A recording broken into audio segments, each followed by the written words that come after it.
من وجع الوطن إلى عالم الاغتراب، النائب التغييري ياسين يزور المقاطعات الكندية ويحتفل بعيد الاستقلال مع الجالية اللبنانية. النائب ياسين يحمل وجع الوطن إلى الاغتراب اللبناني ويواصل زيارته إلى المقاطعات الكندية، وقد زار فانكوفر، كالجاري، أدمنتون، والتقى السياسيين الكنديين كما التقى اللبنانيين، كما زار الكنيسة المارونية في مقاطعة أدمنتون وكان له ترحيب خاص. وقد شرح النائب ياسين للجالية اللبنانية في أدمنتون قصة اغترابها التي دامت 30 عاما، وقال لهم: أنا أحمل صوتكم في البرلمان اللبناني. عيد الاستقلال حضرها حشد سياسي ودبلوماسي وكندي كبير جدا، كما حضرها القنصل الفخري في أدمنتون السيد حسين رحال. طبعا وتيمنا بالعلاقات اللبنانية الكندية وخصوصا مع الجالية اللبنانية نقول لونج لايف لبنان، لونج لايف كندا. الحقيقة نحن جزء منكم، نحن جزء من الاغتراب. We are part of the diaspora. ياسين نائب عن الأمة اللبنانية من البقاع الغربي ورشية. عشت 30 سنة. I lived 30 years in Ohio.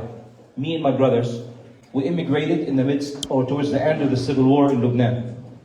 In 1988, when the country was split into two, when you had to check your ID, who you are, where do you belong. I went from West Beirut to East Beirut through a boat from Juni to Cyprus. And I was 15 years old. The last image I saw for a 15-year-old boy going to America was really the contradiction of a taxi driver that had two identifications. One says that he's Muslim when he crossed the checkpoint of a Muslim, and one says that he's a Christian on a checkpoint, on a Christian checkpoint. This image lived with me for 30 years in America. When I was introduced in school, my chemistry teacher said, "This is Yassin from Lebanon. They're having a civil war." I stopped the teacher and said, "We're not having a civil war. We're having all of others wars in our land." And that has been the case for 30 years. I decided to go back after thriving and excelling like many Lebanese abroad with a box of electronics that was worth $5,000. My brothers and I invested in it. We were able to form an empire of telecommunications in the United States. We're spread all over the States. The company was about 2 million subscribers with 30,000 locations. We sold this business, went back to Lebanon. You know, Lebanon is always, there's wind of change, there's always wars, there's always instability.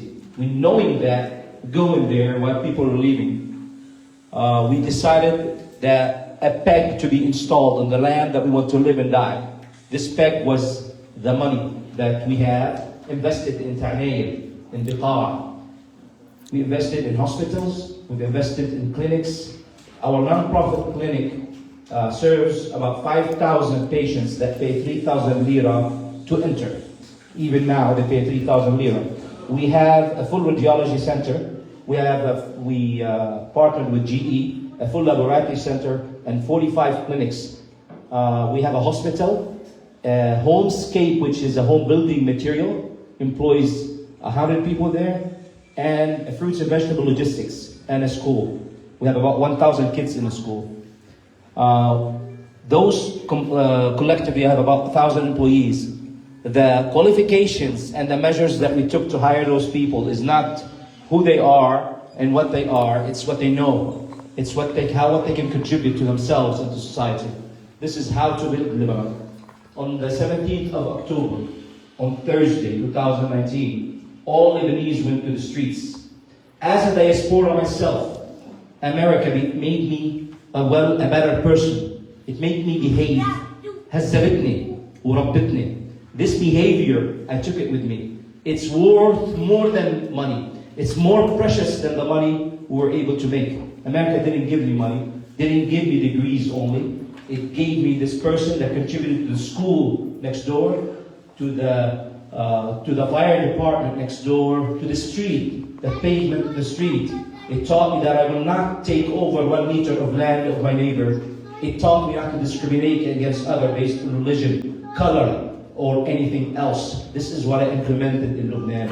I hired people based on what they know, and they're all from all over Lebanon, from all over religions, from all over areas. I don't have to hire someone based on their religion. I don't have to hire someone. So 17th of October, the title belonged to me. I went to the streets. I shut down my businesses that I can shut down and joined the movement. And without knowing, there's elections and I could not turn my back. Now I'm a member of parliament calling for Lebanon, for the sovereignty of Lebanon. We want the army, the Lebanese army, to represent us only, to defend us only. We want Lebanon to be an institutional country that we're not afraid of who wins the presidential election. If it's Obama or Trump, it doesn't matter, because the institutions run. Because the highest court of the land, which is الشعب مصدر السلطات, is the parliament, controls the game. It's the judiciary system controls the game. It's the executive branch, and it is these institutions, the army. These are the ones that run the country. I don't want to take too much of your time, but my point of my visit is this person in diaspora, the Lebanese, in every aspect of life is successful. We don't need to mention medicine, business, law, banking, everything else. This well-behaved Lebanese that came to the West, this is what we want to import over there. It's far more important than money.